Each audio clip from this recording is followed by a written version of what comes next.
देखें 12 नंबर शहादतों का नहीं है। जब तक हमारे पास बाकी रिकॉर्ड नहीं आता हमें ये नंबर की ज़रूरत नहीं है, क्योंकि आपको पता है कि ये वो लोग हैं जो सिर्फ जिनकी सामने आई है बात, जो जिसके शवाहिद हैं, जिनको आपको पता है कि उनके लवाहिकीन को हैंड ओवर कर दी गई हैं। लेकिन हम भी वहाँ मौजूद थे, हमें भी पता है कि कितना नुकसान हुआ है। हमें ये भी पता है हमारे पास बहुत मैसेजेस आ रहे हैं और हम चाह रहे हैं कि पहले आप जो जेलों में लोग हैं उनको आइडेंटिफाई जल्दी कर दें। ये बड़ा इम्पोर्टेंट है, क्योंकि ये जेलों के लोगों को छुपा रहे हैं, थानों में लोगों को इन्होंने भरा हुआ है और छुपाया हुआ है।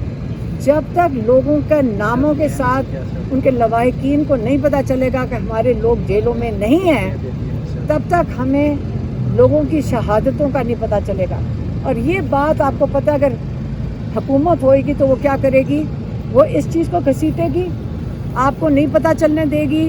वो चाह रहे हैं कि ये बात पुरानी हो जाए और ठंडी पड़ जाए, ताकि जो शहादतें हुई हैं उनका नामो निशान जो गायब किया हुआ है, जो उन्होंने गायब किया हुआ है, वो पता ही ना चले।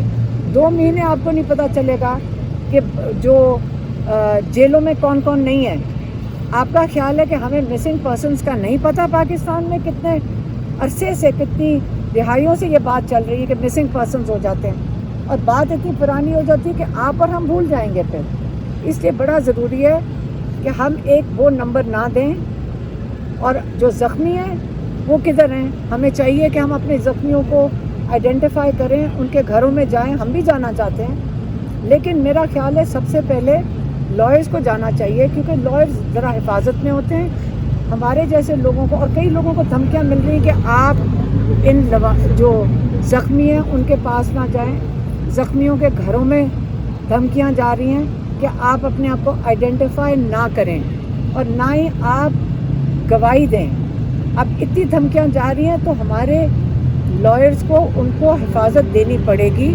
मेरा ख्याल था कि सारों को केपी ले जाना चाहिए जो ज़ख्मी हैं। मैडम 24 नवंबर को पीटीआई का प्रोटेस्ट हुआ, तो पीटीआई की लीडरशिप भी, पीटीआई की पब्लिक भी क्या सेटिस्फाई है? बैरिस्टर गौहर चेयरमैन है पीटीआई का। लेकिन मुझे उससे कोई फर्क, मैं सिर्फ इस वक्त बात कर रही हूँ जो शहादतें हुई हैं और जो ज़ख्मी हैं। हमें उन तक पहुंचना चाहिए और उनको हिफाजत देनी चाहिए कि जो ज़ख्मी हैं और जो शहीद हुए हैं उनके जो रिश्तेदार हैं उनको धमकियां मिल रही हैं। हमने उनको कैसे हिफाजत देनी है वो तो आपको पता है, जो ओहदेदारान है वही बता सकते हैं। सानिया हुआ है पाकिस्तान में, जो सही कहते हैं, आप सबको पता है कि 2:30-3 बजे से स्नाइपर राइफल, कभी आपने सुना है? आप हमें कितने शहादतें चाहिए कि हम कहेंगे ये बहुत बड़ा नंबर है? ये वही पाकिस्तान है जिसमें 80,000 लोग दहशत गर्दी के अंदर, जब पाकिस्तान में होता था, जिसमें बम फटते थे, 80,000 लोगों की जानें गई थी।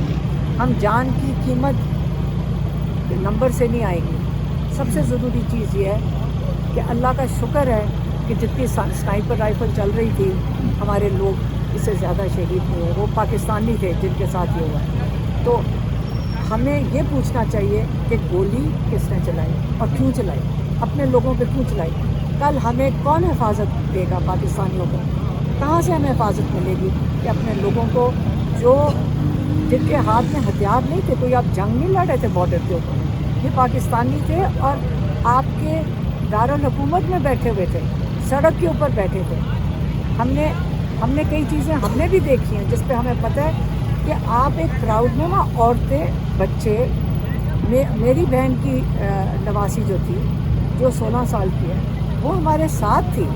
अब कहीं से गोली आ जाती, हम वहाँ साइड पे खड़े थे, हमने कोई चीज़ तोड़ तो नहीं रहे थे।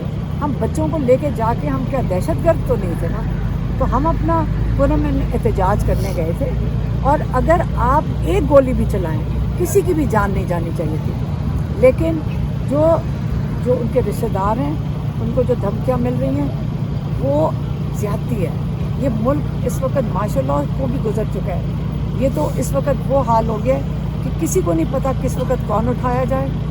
ये सिर्फ पीटीआई तो नहीं है, आपने सड़कों पे से रेडी वाले उठा लिए हैं, क्योंकि आप ये तासुर देना चाहते हैं कि वो रेडी वाला बाप हमें इल्तिजा कर रहा है। ہم کس کس کو پوچھیں؟ मैडम کہ وہ- اچھا ایک سیکنڈ، وہ التجا کر رہے کہ میرے بیٹے کو اٹھا لی جو ریڈی لگاتا ہے اور اس کو کہا ہے کہ تم جا کے کہو کہ جی، کہتے جی افغانستان کا ہے، اس کا آئی ڈی کارڈ افغانستان کے، کب سے ہمارے مسلمان بھائی ہم نے ان کو دہشت گرد بنا دیا؟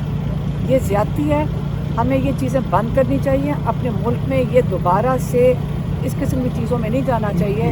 جس جب عمران خان پرائم منسٹر تھے تب سارے کہہ رہے ہیں کہ اس وقت بالکل پرامن تھا، پاکستان امن تھا وہاں تک، تو ہمیں اس پہ واپس جانا ہے۔ علیمہ خان صاحبہ، فائنل کال کے بعد اب عمران خان کہتے ہیں کہ ان کے پاس ایک پتہ ہے، ترک کا پتہ کیا ہے؟ آج انہوں نے ذکر بھی کیا ایک بار پھر سے، کوئی ہنٹ ہے خان صاحب کے پاس کون سا آخری کارڈ ہے، کون سا پتہ ہے جو کہ وہ آخری کھیلیں گے فائنل کال کے میری بعد؟ بات سنیں، کھیلنا انہوں نے، میں آپ کو کیوں بتاؤں گی؟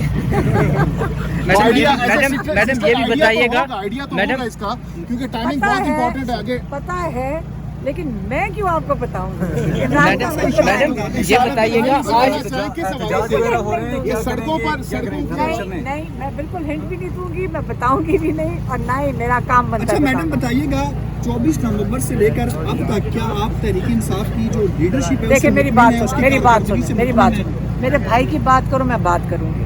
اگر آپ لوگوں نے، اور جو شہداء ہیں، گولی کس نے چلائی اس کے اوپر بات کرو، لیکن اگر آپ لوگوں نے اس میں حصہ لیا جو ہماری اسٹیبلشمنٹ ڈسٹریکشن کریٹ کرنا چاہ رہی ہے، آپ اپنا فوکس نہ لوز کریں بیٹا، یہ گولی کل آپ اور میرے لیے ہو سکتی ہے۔ اچھا علیمہ میڈم یہ خان صاحب، بتائیے آپ گا نے کہا کہ آج علی محمد خان نے کہا ہے کہ جو منظور نظر لوگ ہیں ان کو خان صاحب سے ملنے دیا جاتا ہے، میں تیسرا دن آ رہا ہوں نہیں ملنے دیا جا رہا، ماشاء اللہ علی محمد تو بہت دفعہ یہاں آ چکے ہیں، اور یہاں تو آج پورا وہ ملنے نہیں دیا جا رہا کہتے ہیں، نہیں، وہ کہتے ہیں منظور بالکل نظر۔ نہیں، بالکل نہیں، علی محمد تو سب سے زیادہ یہاں آتے ہیں، آپ ماشاءاللہ یہاں ہوتے ہیں، آپ کو پتہ ہے کہ وہ تو بہت دفعہ آتے ہیں، یہ ایسی کوئی بات نہیں ہے۔ آج سب سے بڑی بات یہ ہے کہ ہمیں نہیں ملنے دیا گیا۔ اچھا ٹویٹر پر اس وقت چل رہا ہے کہ آپ کی اور بیرسٹر گور کی پہچان کے علاوہ